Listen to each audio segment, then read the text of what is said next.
Right. So we are currently doing over €1 million a month, and I just want to show you the 5 most important things when building six-figure sales teams. I've created like 5, 6, 7 sales teams now, which have like actually been successful. Some more which haven't been successful, which we took our learning from, obviously. And these are just the 5 most important things to do. So if you do run a sales team, just stick around for this video. In the next couple of minutes, you can figure out if you're doing all of these things, and if you're not yet or not doing these things properly, you will make more money. Very simple. So the first thing is the part of skill. Obviously, in your sales team, you want people to actually be skilled at doing sales. So what you want to have is a set framework and a good culture. Those are the most important things. Like if a closer has like proper closing skills, that doesn't necessarily mean that they will be the best closer. And if they only work hard, that also like isn't enough. So I need both of these things. So in order for you to create a six-figure sales team, seven-figure, whatever you might want to go, you need to have these things properly done. So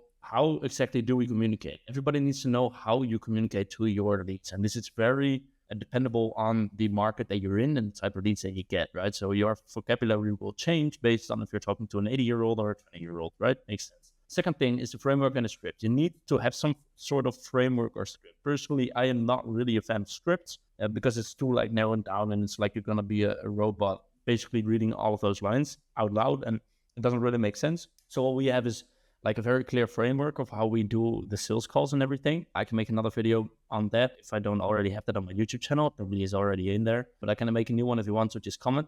But we use frameworks, and what's really important here is that you only ask questions. Like basically only ask questions in your sales calls, but this is the actual like nitty-gritty of specific sales calls. I'll get into that in another video. And the other thing is the expectations in the team. So this is like very big culture part is what do we expect?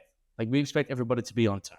No, we expect everybody to be early, right? There's a difference. Do we expect everybody to have their CRM filled out at all points, like that it's always up to date or not? Do we expect people to work on the weekends? Do we expect people to come on daily huddles?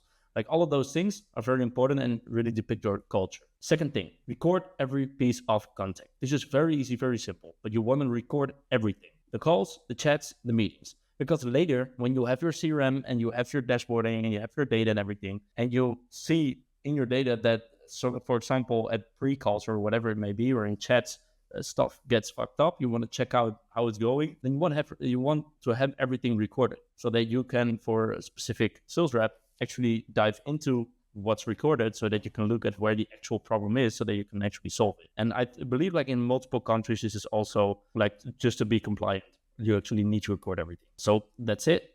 Third thing, meetings. So how do you communicate with your sales team? Very easy. Daily huddles, weekly meetings, and monthly. Monthly is mainly like with the whole company. You want that to have everybody really come together and be a team and feel the vision, and everybody needs to work towards the same mission. So you do that like in the monthly meetings mainly. Weekly is also the same thing, but a little bit less. And you want to have just all the departments communicate with each other. And you can do like weekly leaderboarding checks in your sales team. And then the daily huddles, you want to keep them very short. So you come together with the whole sales team, you hype everyone up. Everyone is going to like tell them how yesterday went, what they did yesterday to improve to become better today. You're going to have them tell what calls they have, what calendars they've booked, their goal for today, how much cash they are going to collect, what the order value is going to be, their goals basically. And that's it. You want to just hype everybody up.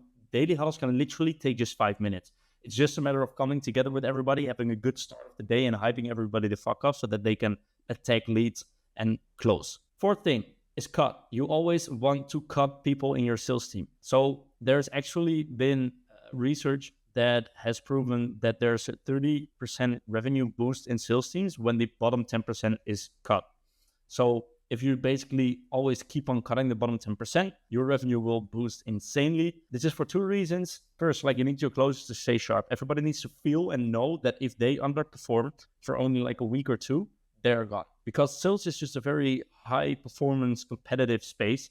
And if you don't treat it that way, you will lose from the sales teams of your competition. I'll tell you that. So the second reason why you want to cut the bottom 10% is to have standards in your sales team. Because the bottom 10% are just losing you money. They're losing your energy, your time, your leads. They are fucking up everything and basically losing you money every single day that they are active. So you want to continuously cut the bottom and get new people in and train them up and constantly like have this flow going.